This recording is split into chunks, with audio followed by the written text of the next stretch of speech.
ഇത് നമുക്ക് അടിപൊളി ടേസ്റ്റുള്ള ഒരു ഇഞ്ചി പുളിയുടെ റെസിപ്പി കണ്ട് നോക്കാം. നല്ല ടേസ്റ്റാണ് ഒരു ഉണ്ടാക്കിയെടുക്കാൻ വേണ്ടിയിട്ട്, സിമ്പിളുമാണ്. അപ്പോൾ അതേപോലെ തന്നെ ഞാൻ കഴിഞ്ഞ ദിവസം ഒരു കംപ്ലീറ്റ് സദ്യയുടെ റെസിപ്പി അപ്ലോഡ് ചെയ്തിട്ടുണ്ടായിരുന്നു. അപ്പോൾ അത് കണ്ടിട്ടില്ലാത്തവർ, ഇൻട്രസ്റ്റ് ഉള്ളവരുണ്ടെങ്കിൽ ഞാൻ ലിങ്ക് ഡിസ്ക്രിപ്ഷൻ ബോക്സിൽ കൊടുക്കാം, അത് കണ്ടു നോക്കിയാൽ മതി. അപ്പോൾ ഞാൻ ഇന്നിവിടെ പുളിയിഞ്ചി, അതിൽ ഓരോ റെസിപ്പീസും സെപ്പറേറ്റ് ആയിട്ട് അപ്ലോഡ് ചെയ്യാമെന്ന് ഞാൻ പറഞ്ഞിട്ടുണ്ടായിരുന്നു. അപ്പോൾ ഇന്ന് നമ്മൾ തയ്യാറാക്കിയെടുക്കുന്നത് ഇഞ്ചിപ്പുളി, പുളിയിഞ്ചി എന്നൊക്കെ പറയുന്ന ഐറ്റം ആണ്. അപ്പോൾ അതാ നല്ല പെർഫെക്റ്റ് അതിൻ്റെ ആ ഒരു സ്ട്രക്ചർ, എന്താ പറയുക, പരുവത്തിൽ തന്നെ നമുക്കിത് കിട്ടിയിട്ടുണ്ട്. അപ്പോൾ ഇതെങ്ങനെയാണ് ചെയ്തെടുക്കുന്നത് നോക്കാം.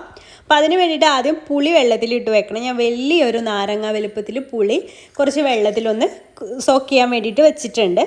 ഇവന് നമുക്ക് വേണ്ടത് മെയിനായിട്ടുള്ള ഐറ്റം ഇതാണ്, ഇഞ്ചിയാണ്. ഞാൻ 1 കപ്പ് ഇഞ്ചി ഇതുപോലെ ചെറുതായിട്ട് അരിഞ്ഞെടുത്തിട്ടുണ്ട്. 1 കപ്പ് തന്നെ എടുക്കുക കേട്ടോ. ഇഞ്ചിയാണ് ഇതിൻ്റെ മെയിനായിട്ടുള്ള ഇതിൻ്റെ ഫ്ലേവറിന് നമ്മളെ സഹായിക്കുന്നത്.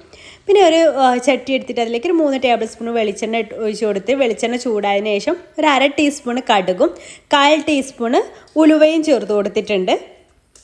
അപ്പോൾ അത് രണ്ടൊന്ന് പൊട്ടി വരണം. അപ്പോൾ ഉലുവ നിങ്ങൾ ഈ ഒരു സമയത്ത് ചേർത്തിട്ടില്ലെങ്കിൽ പൊടിയായിട്ട് പിന്നീട് ചേർത്ത് കൊടുത്താലും മതി. ഉലുവ പൊടിയാണ് നിങ്ങളുടെ കയ്യിലുള്ളതെന്നുണ്ടെങ്കിൽ അപ്പോൾ ഇങ്ങനെ ചേർത്ത് കൊടുത്താലും, പൊടിയില്ലെങ്കിൽ ഇങ്ങനെ ചേർത്ത് കൊടുത്താലും മതി. അപ്പോൾ അതെല്ലാം ഒന്ന് പൊട്ടി വരുന്ന സമയത്ത് ഇനി നമുക്കതിലേക്ക് ബാക്കിയുള്ള ഇൻഗ്രീഡിയൻസ്, അപ്പോൾ കുറച്ച് കറിവേപ്പില ചേർത്ത് കൊടുക്കണം. ഒരു 2-3 തണ്ട് കറിവേപ്പില ഈ ഒരു സമയത്ത് നമുക്ക് ചേർത്ത് കൊടുക്കാം. പിന്നെ നമുക്കതിലേക്ക് ഒരു 2 വറ്റൽമുളക് ചെറുതായിട്ട് ഇതുപോലെ ഒന്ന് കട്ട് ചെയ്തിട്ട് ഇട്ട് കൊടുക്കുന്നുണ്ട്. അതുപോലെ തന്നെ ഒരു പച്ചമുളകാണ് കേട്ടോ ചേർത്ത് കൊടുത്തിട്ടുള്ളത്. ഒരുപാട് എരിവാവും ഒരുപാട് ചേർത്ത് കൊടുത്താൽ. അപ്പോൾ ഒരു പച്ചമുളക് ഇങ്ങനെ ചെറുതായിട്ട് അരിഞ്ഞതും, പിന്നെ നമ്മൾ അരിഞ്ഞ് വെച്ചിട്ടുള്ള ഇഞ്ചി ഉണ്ടല്ലോ, 1 കപ്പ് ഇഞ്ചി, അതും കൂടെ ഇതിലിട്ടിട്ട് നന്നായിട്ട് തന്നെ നമുക്കിത് റോസ്റ്റ് ചെയ്തെടുക്കണം. ഇതിങ്ങനെ മൊരിഞ്ഞ് വരണം, ഇഞ്ചിയൊക്കെ ഇങ്ങനെ മൊരിഞ്ഞ് വരണം കേട്ടോ.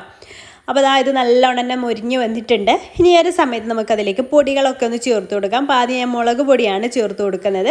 അത് 1 ടേബിൾ സ്പൂൺ ചേർത്ത് കൊടുത്തിട്ടുണ്ട്. പിന്നെ ഒരു 1/4 ടീസ്പൂണ് മഞ്ഞൾപ്പൊടിയാട്ടോ ചേർത്ത് കൊടുക്കുന്നത്. പിന്നെ ഒരു നുള്ള് കായത്തിൻ്റെ പൊടി ഉണ്ടല്ലോ, അതൊരു നുള്ളും കൂടെ ചേർത്ത് കൊടുത്തിട്ടുണ്ട്. ഇത്രയും മതി. എന്നിട്ട് ചെറിയ തീയിലാണ് ഞാനിപ്പോൾ ഇത് ഇട്ട് കൊടുത്തിട്ടുള്ളത്. കരിഞ്ഞു പോരുത്, മുളക് പൊടിയൊക്കെ കരിഞ്ഞു പോയാൽ ടേസ്റ്റ് മാറും കേട്ടോ. അപ്പോൾ അതൊന്ന് ജസ്റ്റ് ഒന്ന് ചൂടാക്കി എടുത്ത ശേഷം അതിലേക്ക് നമ്മൾ പുളി പിഴിഞ്ഞ വെള്ളം ഇതിലേക്ക് ഒഴിച്ചു കൊടുക്കാം. അപ്പം പുളി പിഴിഞ്ഞ വെള്ളം കുറച്ചധികം തന്നെയുണ്ട്. അപ്പോൾ ശർക്കര നിങ്ങൾ ഉരുക്കിയിട്ട് അരിച്ചിട്ടാണ് ഒഴിക്കുന്നതെന്നുണ്ടെങ്കിൽ ഇത്രയും വെള്ളത്തിൽ ചെയ്യേണ്ട കേട്ടോ.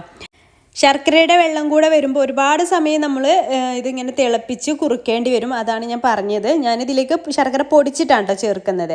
അപ്പം കല്ലും അഴുക്കൊന്നും ഇല്ലാത്ത ശർക്കരക്കാണെങ്കിൽ പൊടിച്ചിട്ട് തന്നെ ചേർത്ത് കൊടുത്താൽ മതി. പിന്നെ അതിലേക്ക് ഞാൻ 1/2 ടീസ്പൂണോളം ഉപ്പ് ചേർത്തിട്ടുണ്ട്. ആ ഒരു മധുരമൊക്കെ ഒന്ന് ബാലൻസ് ആവാൻ വേണ്ടേ. പിന്നെ ഇതിലേക്ക് ഞാനിതാ 1/4 കപ്പ് ശർക്കര പൊടിച്ചതാണ് കേട്ടോ ചേർത്ത് കൊടുത്തിട്ടുള്ളത്. 1 കപ്പ് മുഴുവനില്ല, 1/4 കപ്പോളം ഉള്ളൂ കേട്ടോ.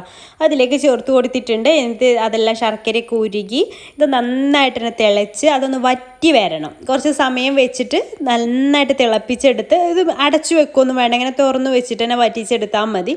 അപ്പോൾ വറ്റി വരുന്ന സമയത്ത് അതിൻ്റെ കളറൊക്കെ ഇങ്ങനെ ചേഞ്ച് ആയിട്ടൊക്കെ വരും കേട്ടോ. അപ്പോൾ അതുണ്ടോ, ഇപ്പോൾ ഏകദേശം ഇങ്ങനെ കളറൊക്കെ ചേഞ്ചായി കുറച്ചൊക്കെ ഒന്ന് വറ്റി വന്നിട്ടുണ്ട്. പിന്നെ അത് തണുക്കുന്ന സമയത്ത് ഒന്നുകൂടെ ഒന്ന് തിക്കായിട്ട് വരും കേട്ടോ. ഇപ്പോൾ തന്നെ ഏകദേശം വറ്റി വന്നിട്ട് തണുക്കുന്ന സമയത്ത് ഒന്നുകൂടെ തിക്കായിട്ട് വരും. അപ്പോൾ ഇതിപ്പോൾ കറക്റ്റ് പരുവാണ് കേട്ടോ. അപ്പോൾ ഇത് നമ്മളിപ്പോൾ സദ്യയൊക്കെ ഉണ്ടാക്കുന്നതിൻ്റെ ഒരു 4 മണിക്കൂർ മുന്നേ ഒക്കെ ഉണ്ടാക്കി വെച്ചാൽ മതി. അല്ലെങ്കിൽ 2 ദിവസം മുന്നെയോ തലേ ദിവസമോ ഒക്കെ നമുക്ക് ഉണ്ടാക്കി വെക്കാം. ഇത് ആദ്യം തന്നെ ചെയ്ത് വെക്കാൻ പറ്റുന്ന ഒരു വിഭവമാണല്ലോ.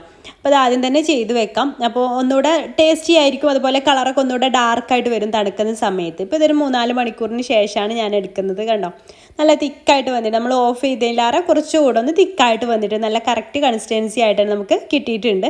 അപ്പോൾ അതുപോലെ തന്നെ നല്ല ടേസ്റ്റ് വേണ്ടോ ഈ ഒരു ഇഞ്ചിപ്പുളി. അപ്പോൾ ഈ രീതിയിൽ നിങ്ങൾ ഇഞ്ചിപ്പുളി തയ്യാറാക്കി നോക്കിയിട്ടില്ലെങ്കിൽ എന്തായാലും തയ്യാറാക്കി നോക്കുക. ചിലരൊക്കെ കാണാം അരി വറുത്ത് പൊടിച്ചൊക്കെ ഇതിലേക്ക് ആഡ് ചെയ്യുന്നത്. അങ്ങനെയൊക്കെ ആകുമ്പോൾ ഇഞ്ചിപ്പുളി പെട്ടെന്ന് തന്നെ കേട് വരും കേട്ടോ. അപ്പോൾ ഇതുപോലെ ചെയ്താൽ നല്ല ടേസ്റ്റുമാണ്, അതുപോലെ പെട്ടെന്ന് കേടാവുകയോ ഒന്നും ഇല്ല കേട്ടോ. അപ്പോൾ ഇതുപോലെ നിങ്ങൾ ട്രൈ ചെയ്ത് നോക്കുക. ട്രൈ ചെയ്ത് നോക്കുന്ന സമയത്ത് ഫീഡ്ബാക്ക് അറിയിക്കാൻ മറക്കരുത് കേട്ടോ. പിന്നെ ഇനിയുള്ള ദിവസങ്ങളിലൊക്കെ ഞാൻ സദ്യയുടെ ഓരോ റെസിപ്പീസായിട്ട് വരുന്നതായിരിക്കും. അപ്പോൾ ഇൻഷാ അല്ലാഹ് അടുത്ത വീഡിയോ ആയിട്ട് കാണാം. Thank you.